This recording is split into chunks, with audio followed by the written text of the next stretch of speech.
The latest numbers are out with regards to the Toronto resale market report as published by TREB for the month of October 2022, and there are a lot of numbers to go through. Home sales, average sold prices by area, by property type overall. Is the market continue to decline, or is there some reprieve? Are we on a path to recovery? All these things and more in today's video. Hello everyone, this is Sam from SaberiSixRealEstate and Remax Realtron Realty Inc. Welcome to another video. If you're new to the channel, welcome. My name is Sam, a Toronto real estate agent working with buyers and sellers within the GTA and the Toronto area. We like to discuss all things Toronto real estate market oriented on this channel. Market stats, market trends, market reports, buyer advice, seller advice, tenancy laws, breaking news items, building reviews, pre-construction previews, and so much more. So as always, if you find this type of content informative, feel free to subscribe. And if you have any further questions with regards to the topic discussed in this video or any other video, feel free to find my contact information on the screen and in the description box. Please do feel free to get in touch with me with your questions. In today's video, we're going to go through the latest Toronto real estate market report,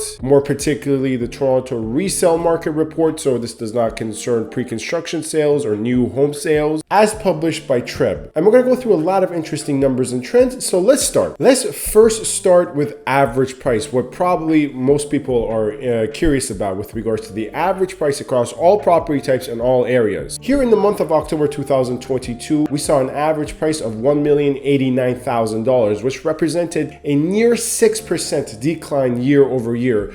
To be exact, 5.7% decline in terms of price. Wherein in October of 2021, the average sold price across all property types and all areas within the Greater Toronto area was $1,155,000. Now, this is no surprise because the month of September, as I predicted, started the trend of the year-over-year decline. From the peak market conditions early in 2022, we were seeing month-over-month declines, but we finally started to see that breaking point of prices being down year-over-year, September of 2022, and it seems this trend is continuing and exacerbating further into October. For context's sake though, month over month prices are very similar, because when we take a look at the average sold price in September, as I went through in previous videos on this channel, we saw an average sold price of $1,086,000. So in terms of the actual price point, prices are up month over month, but that's only literally so. Practically speaking, the difference of $3,000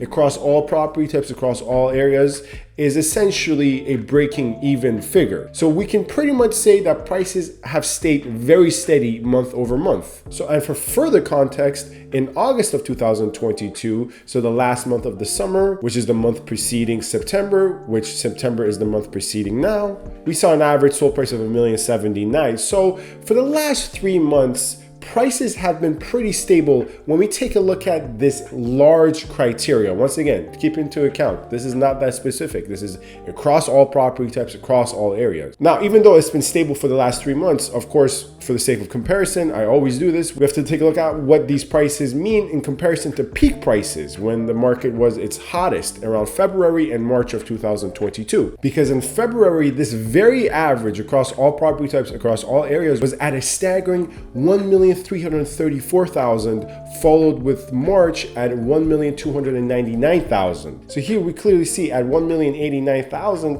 and a steady price trend for the last 3 months, we've still fallen a lot since peak market condition, and obviously we're down year over year. So why is this the case? Why is it the case that prices are so steady within the last 3 months, yet down so much since peak market and year over year? Well, this obviously has to do with all the trends that I've talked about ad nauseum on this channel: rising interest rates, an overall cooling market, a diminished demand, a diminished supply, increasing rates of inflation with fear of oncoming recession. All these things that I've discussed once again at length in different videos have caused prices to fall from peak. Now, why are prices pretty steady though in the last 3 months? Well, to assess that specifically, let's transition into the next 2 items I want to discuss, which are listing figures and sales. Because when we take a look at the total number of new listings. These are the total number of new properties made available for sale in the month of October. We see that there was only 10,000 new listings, 10,300. This also represents a year-over-year decline, namely of 11.6%, where in October 2022, listings were still low, but higher, around 11,700. Simply put, inventory is still very low, although it is an improvement from September and August, where in August we were looking at listing figures historically low, around 8,500, and in September we were looking at listing figures around 9,000. So even though this mark of 10,000 new listings and new items of inventory on the market is an increase over the preceding 2 months, it clearly is a decline year over year, and it's the lowest in the last decade for the month of October, that is. And this is very contrary to the fall season, because the fall season usually sees an explosion of listing figures, something that I said previously before we entered into the fall won't happen. And to pat myself on the back, I've been right so far. Now, how does this help us explain the previous item in terms of why prices are somewhat stable? Well, because even though there is diminished demand on the buyer side, there are still buyers actively looking. And the low supply, in conjunction with the fact that most sellers are still remaining strong in terms of their expectations. Now, not accurate in terms of their expectations, but strong. The panic selling that people always thought was going to happen hasn't happened. Sellers are not desperately, for the most part, there are here and there cases, of course, but desperately they're not selling things at 50% discounts. So sellers are still holding strong, and given the low supply, what demand exists in the market is helping prices remain steady. Once again, this is not to say prices are increasing, because prices are clearly down. This is only simply to say why prices have been steady in the last 3 months. It's a combination of this low inventory and the stalemate that is ongoing between buyers and sellers. There's simply a threshold where sellers are not willing to cross, neither are buyers, which in turn leads mostly, more generally, to a low amount of sales. But what sales are occurring are at stable, moderate levels. Once again, still lower than peak market in year over year, but this is why we're not seeing a ever continuing precipitous decline. There is resistance on both sides. Well, let me touch on what I just said, the low amount of sales, because this also impacts prices as well. And this is probably the most staggering, because we see a year over year decline of almost half. That's right, sales have fallen almost 50%, to be exact 49%, from 9,700 in October of 2021 to 4,900 in October of 2022. This nearly drop of 50% is indicative of what I just spoke about, which is low inventory, diminished demand, diminished supply. What demand exists in the market has a ceiling, and what supply exists in the market has a floor. This leads to a lot of inactivity. Now, of course, this is not the only reason. Other factors include the fact that it's just simply hard for sellers to sell at this current moment in time. We see a lot of terminations, so a lot of listings are going out to the market, getting terminated and then relisted, a lot of suspensions, and a lot of listings collecting dust, upwards of 60 to 70 days. Once again, whether it's be a stubborn seller or not a good product, that's something that comes down to a case-by-case basis. And a further indication of this is days on market, which is up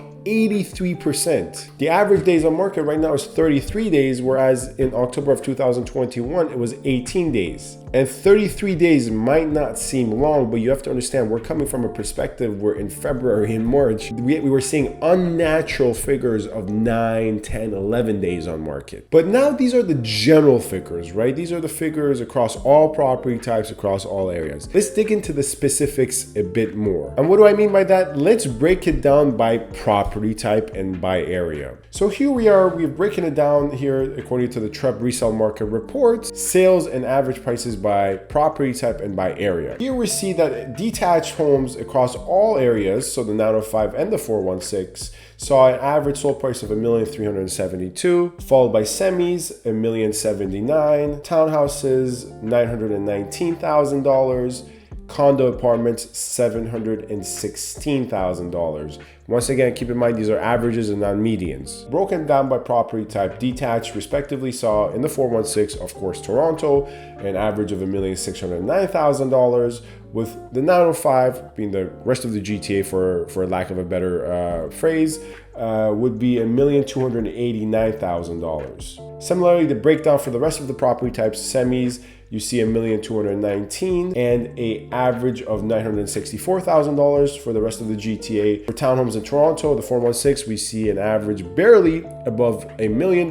And for the rest of the areas, we see $895,000. And then condo apartments, lastly, we see an average of $740,000 in Toronto and an average of $669,000 for the 905. Now, off the bat, what we see is that condos have held up the best. And this is something I actually talked about in one of my most recent videos about predictions going forward as a result of the rate hikes. The reason primarily being condos having held up the best is because condos are the most resistant. Their price points are already low as it is compared to the other property types. That's number one. Number two, when rates go up, demand is diminished. What demand remains kind of flows downwards into the cheaper options, which is condos. So in that sense, condos do see a bit of resistance. And so in that sense, condos do see a bit of further resistance as their floors get held up a bit tighter and stronger. And overall, really condos have the strongest floors. So this is why condos have held up the best. And we see that further reflected by the year-over-year percentage differences here at the bottom, where in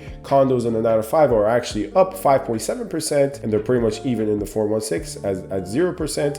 They're actually marginally up 1.8% year over year overall. Whereas everything else is down, negative 11% for detached, minus 6%, minus 4% here. Now, but that's year over year. Let's compare it quickly to peak market. Let's bring up the chart for February and March. When we bring up the chart for February, we see staggeringly different numbers. Now, off the bat, once again, let's start with the condos. The condos were higher at $799,000 average price point. Toronto 416 was $822,000. There's no doubt about that. 905 was $756,000. If we switch back quickly to remind ourselves what they are at now, it's at $716,000 overall, $669,000 for the 905, and $740,000 for the 416. So yes, although clearly condo prices have fallen, they have not fallen as much as detached, semis, and townhomes. Detached were at $1,797,000 during peak market conditions overall, broken down to $1,727,000 for the 905 and $2,073,000 for the 416. Semis were at 1.5 nearly. Semis overall were at $1,358,000 with townhomes ranking at $1,121,000. Once again, if we switch back quickly to remind ourselves where the numbers are at in October, we see clearly detached, semis, and townhomes are down way more, with townhomes and semis leading the way in terms of what is down the most. So in summary, prices are down, as we saw, substantially.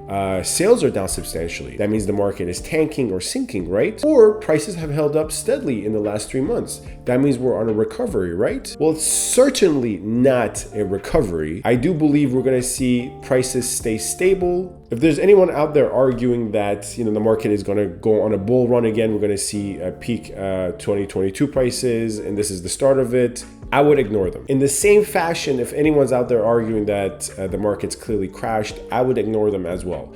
The simple case of the matter is, right now the market is at a standstill. There's a lot of inactivity because there's a lot of uncertainty with what the inflation numbers will be and what the Bank of Canada will continue to do with regards to interest rates, as inspired by the rate of inflation and what the Fed does. Obviously, most recently, the Fed raised it by 75 basis points. The Bank of Canada only raised it by 50 basis points. And I do believe this inactivity is somewhat due to anticipation of those rate hikes. And I do believe in November, we're going to see lower prices, but at the same time, nothing a lot of real estate bears are clamoring for. I do believe this inactivity, this stability, for lack of a better word, of a cool market, but not demonstratively cooler market, will continue into the winter. And past that, who knows? We really can't look into the future. We just have to make the best decisions with the facts on the ground at our disposal at that moment in time. Anyways, this is Sam from SaberiSixRealEstate. Let me know if you have any further questions about anything discussed in this video or any other inquiries. Feel free to get in touch with me with my contact information in the description box. Thank you very much for watching. Stay safe and stay tuned. Thank you.